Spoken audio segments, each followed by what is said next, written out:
There's no question that a major hurricane like Irene is a game changer. The things you can normally count on, electricity, tap water, your cell phone, may not be around for a while. A former New York City police investigator, Brian Brawdy, is a survival and disaster preparedness expert. He's here with some crucial advice for the millions of Americans facing Hurricane Irene this week. And everybody's on high alert right now, but good to see you once again. Thank you, my friend. Good to see you as well. If you had to give us one key, one factor that everybody needs to be aware of in light of what's on the way, what would it be?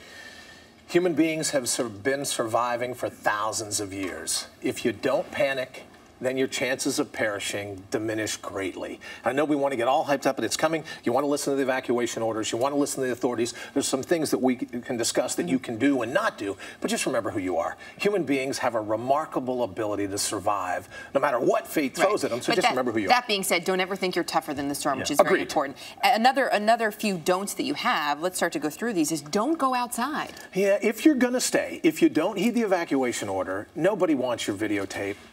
Nobody wants your iPhone shot of what's happening at the window. Remember, at 95-mile-an-hour winds, if it's a Category 1, everything that's in the air becomes a projectile.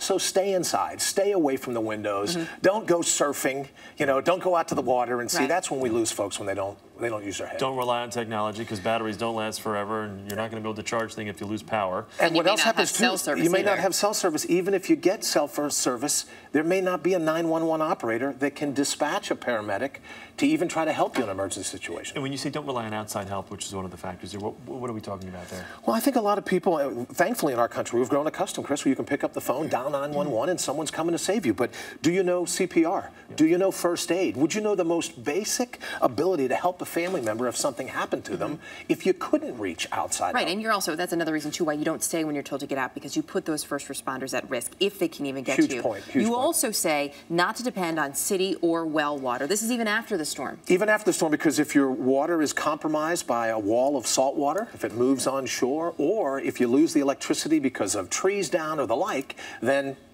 you're not going to have a pump to get the water in. I like to tell folks, if you're not going to filter your water, when they're done watching the show today, take a little bit of bleach, put in a little bit of water, scrub out your bathtub. Yeah, fill the tub up. Fill the tub up, hit the stopper, fill it up, because a gallon per person per day of water is what we need. And if you fill your tub, then, well, you're not going to worry about what happens to your water. All great advice. You also say keep cash on hand, which is something we probably don't think enough about these days. So. ATMs will go down. ATMs, if you're like me, you'll be relying on them and you'll be in a bad way. They'll go down first thing if you don't have cash. Something like this, a survival kit that's got first aids, all the essentials that you need that we've been talking about here the last couple of days. Put one of these kits together. Always good to have on hand. Brian, thanks for being here. Nice to see you. Thank you so much for having me. I appreciate it.